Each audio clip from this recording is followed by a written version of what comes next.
Ms. Young would like to offer some words as well. Thank you. Good evening.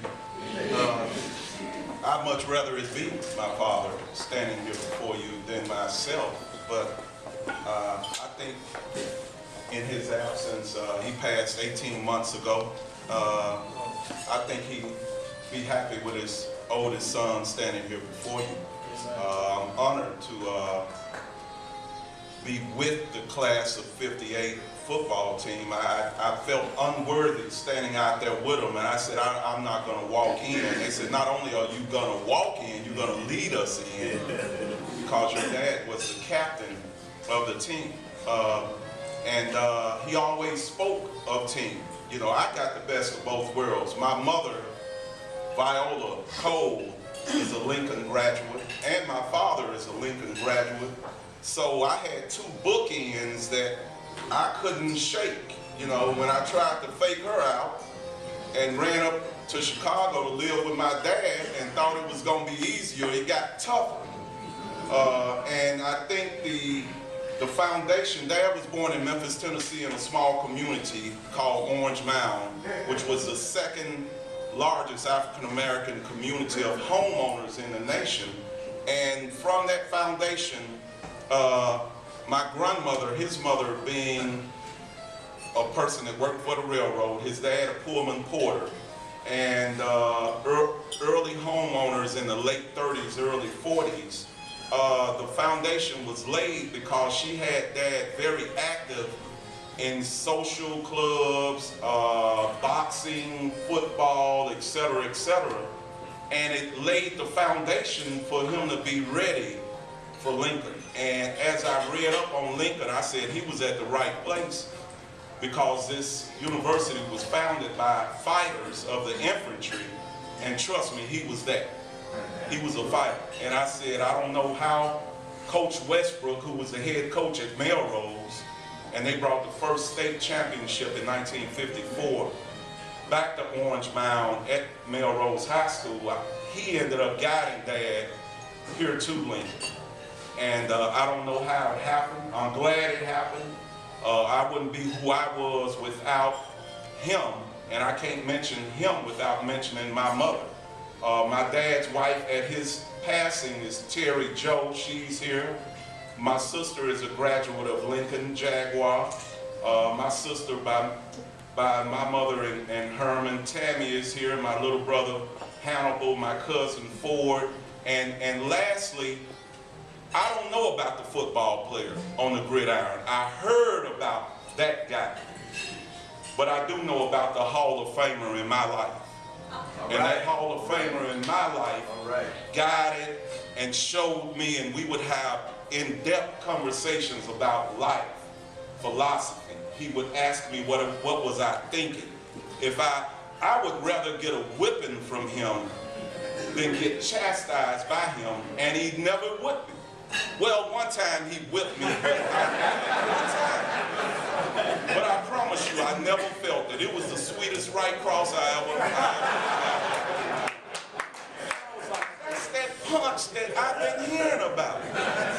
And because I was raising my voice and saying I didn't mess up the bathtub, etc., etc. Well, next time, just clean the tub and then debate that later.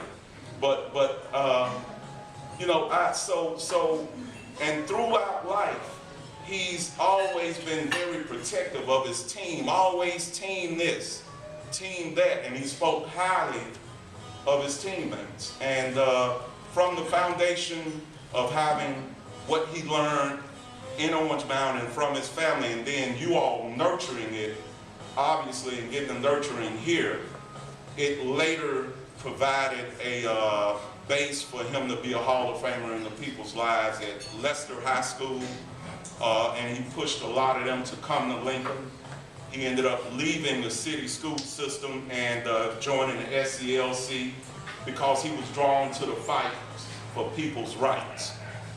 Being a community organizer on the south side of Chicago, in the Oakland community, helping provide food for children, etc., etc. I mean, the list goes on. But all of that was a foundation of him being groomed in Memphis and Orange Mound, and then that type of attitude being nurtured as part of a football team under Coach Reed and his fellow teammates, and this university in general. So I'm honored to stand here before you all and accept this award. In particular, I want to thank Mr. James Bo Young for being a driving force for Dad being in the Hall of Fame. And I honestly never recall him saying anything about I should be. As a matter of fact, I think he thought he was already in. You know, I can hear him now saying, "Baby, I thought I was already in." You know, and so Mr. Young, I appreciate you. I appreciate the athletic department and Tim Abney in general. He's been great to communicate with over this time. So thank you all.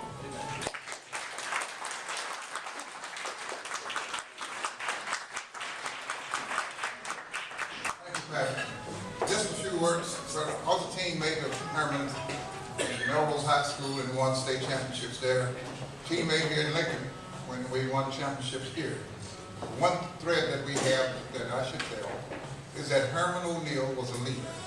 And when we said leadership, he meant to be a leader. And one story tells about all his leadership. The one thing that I can tell is that we were playing Tennessee State. Coach Reed was playing only a few plays. We were holding our heads down and Tennessee State was running up and down the field over. And Herman got us together, told us to hold our heads up, get our hands off our knees, and play. We held them off 3 quarters and they finally beat us. But that idea and that thing of leadership has lasted with me through times in Vietnam and all, is that you never give up and that you, the best you have and you do what you have. Herman was a great leader, he was a great football player, but most of all, I consider him a great friend and a fine man. To his family, I'd like to say thank you very much. And Viola, Tammy, Terry, Patrick, you all know he was a jewel. Thank you.